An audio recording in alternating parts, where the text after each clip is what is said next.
it looks like the screen is floating. The stand is a very heavy component as it's made of solid metal, so it feels well built and is very sturdy.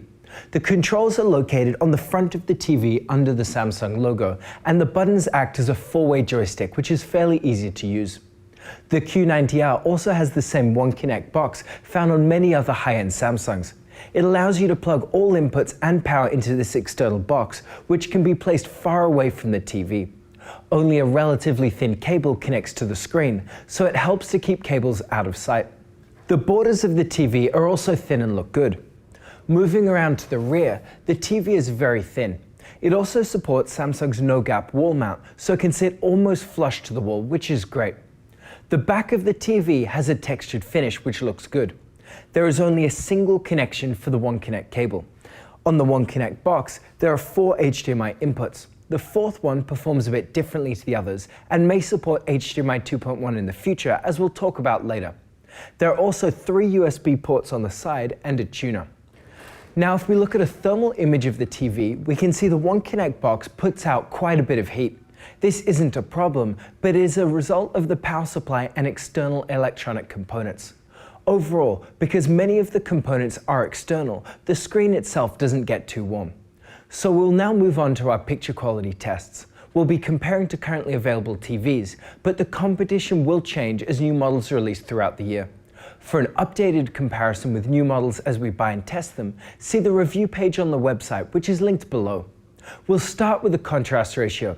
A high native contrast is important to produce deep blacks, especially in scenes that local dimming isn't as effective. This tends to be scenes with bright and dark areas close together. The Q90R does have a high native contrast ratio, so it can produce deep dark scenes.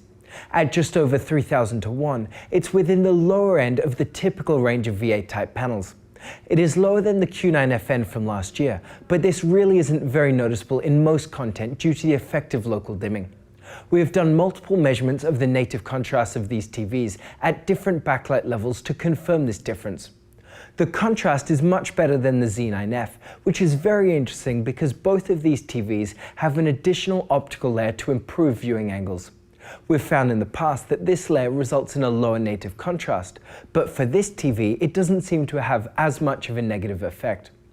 Now, local dimming is also very important to produce deep dark scenes. The Q90R has very good local dimming with a large number of zones. The algorithm is quite interesting as it heavily prioritizes reducing blooming. This means that in an effort to darken dark areas, the TV also causes a type of vignetting around bright areas. In extreme cases, this can cause a loss of very small details in dark scenes. When watching content with subtitles, and especially in HDR, changing brightness around the subtitles is visible, especially in the dark. This can be very distracting.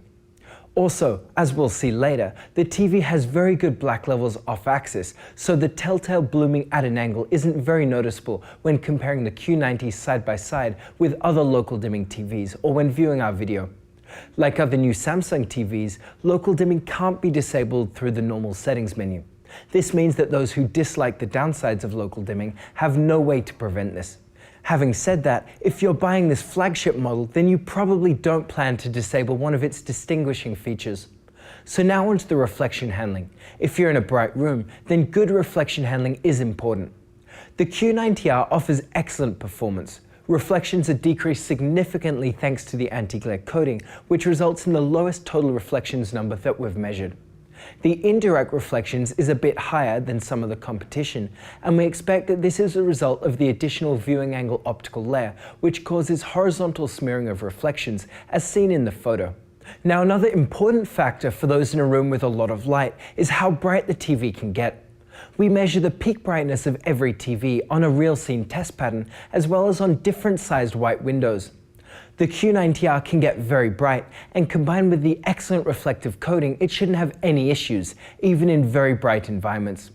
Note that you can turn down the backlight for those who want a darker image, so there is no downside to this high peak brightness.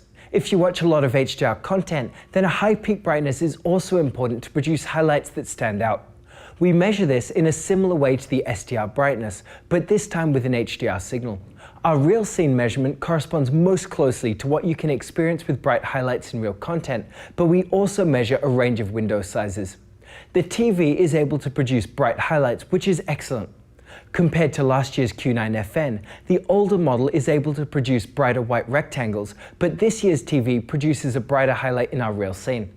It is a bit strange that they perform differently, but may be due to the different tone mapping in HDR. Now, if you watch HDR content, then a wide color gamut is important to produce vivid highlights to match as close as possible to the mastering process and the director's intent. Like most other QLEDs, the Q90R is able to produce very saturated colors, and it's in the same ballpark as the Sony Z9F or Samsung Q6FN. It isn't as wide as the Q9FN from last year, and we don't know if this is a result of the additional viewing angle layer. We found the Q900R with a similar layer to also have slightly less wide color gamut. Overall, it is still enough to make highlights pop, which is great. We also measure the EOTF, or electro-optical transfer function, of each HDR TV. This measurement shows how the brightness of the TV changes depending on the signal level or stimulus. The yellow line in this plot is the reference PQ curve, or the brightness that an ideal TV should follow. This reference line is unachievable by any TV at the moment though, so every TV has a way to tone map the input signal to the display's capabilities. We can see that the Q90R exceeds the reference yellow curve for much of the input range, which some people might like as it produces a brighter image with more pop. This is a problem for video enthusiasts though, as it doesn't correspond to how the image was mastered.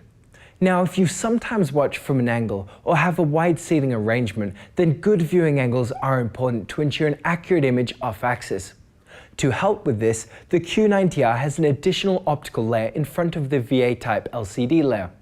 This optical layer isn't really noticeable, but you can see that it adds distortion when we take a photo of the pixels. The effect of it though is very interesting. We measure the image accuracy at 10-degree angle increments, and the viewing angles of this TV are better than almost all TVs we've tested with the same VA type. The image continues to maintain a very similar gamma for wide angles, and the colors don't change much. The blacks also remain deep, which is great. Overall, the performance is more similar to IPS-type TVs, and this is a good pick for those who have wide seating. If you watch sports or play games, then a uniform screen is important to prevent distracting areas known as the dirty screen effect. Unfortunately, this is one area that the Q90 underperforms in, as dirty screen effect is noticeable. Note that this does vary between units due to tolerances in the manufacturing process, so we don't know how other units compare.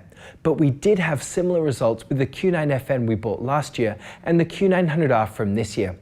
Let us know if you buy either of these TVs, and if so, how yours compares.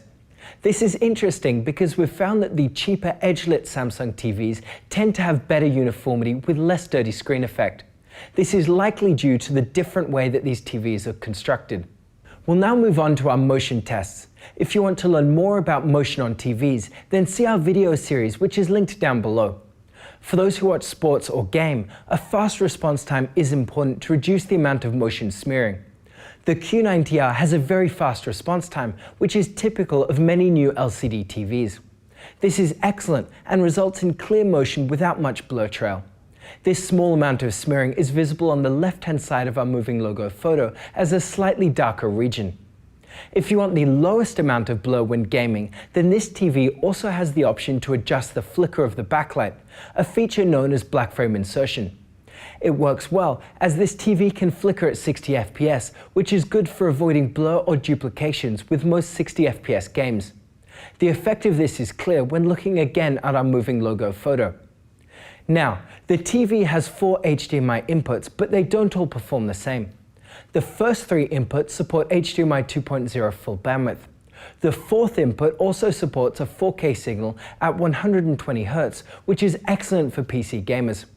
This is supported via the bandwidth of HDMI 2.0, as it uses an 8-bit signal with chroma subsampling, but it may also indicate that this fourth input could be certified for higher bandwidth signals like HDMI 2.1 in the future. Unfortunately, there aren't any HDMI 2.1 sources yet to test this, but we will do this as soon as a source becomes available for us to buy. A low input lag is also important to reduce the time between an action in-game and when you see it on the screen. Like most other Samsung TVs, the Q90 has a very low input lag at about 15 milliseconds for 60 Hz content. This is excellent and in line with the best TVs we've tested. There is also the option to interpolate low frame rate content while keeping input lag low, which many people like for low frame rate games and is currently a feature unique to high-end Samsungs. This adds some input lag but results in a much smoother image. The TV also supports automatic low latency mode, which is a neat feature that allows the TV to change automatically to game mode when this Xbox or another console triggers it when a game opens. High-end Samsung models are also currently the only TVs that have a variable refresh rate feature. This feature allows the display to keep in synchronization with the changing frame rate of demanding games. It is useful for gamers on a new Xbox or a PC with FreeSync support and prevents screen tearing. It works well and doesn't cause a change in the amount of input lag, which is great. Now, this TV has the same Tizen-based smart platform as other Samsung TVs. It's very intuitive and easy to use, as everything can be accessed from the home bar on the bottom of the screen. The remote also works well with it and is very simple, but provides a lot of functionality. There is also a Bixby voice assistant which works well. It's a bit faster than previous Samsung TVs, which is nice. Unfortunately though, like many new TVs, there can be ads in the smart platform, including the home screen. Whether you see ads depends on if someone is paying to advertise to you, so you might have different results. Now for the sound. The Q90 can get quite loud, which is good, and has some punch to the bass, but lacks a deep thump or rumble. As with most TVs, if you care about sound, then an external soundbar or speakers is the way to go. So overall, the Samsung Q90R is a very interesting TV. There have been a few TVs which have tried to improve the viewing angles of VA panels, like the Z9F, but it's always come at the cost of dark-scene performance, which is usually a no-go for enthusiasts. On the other hand, the Q90R strikes a slightly different balance as it can still produce deep dark scenes. As a result, it's one of the most versatile TVs we've tested. If the most important factor to you is dark scene performance, then you will see it as a step down from the Q9F. On the other hand, if you care about the whole package, most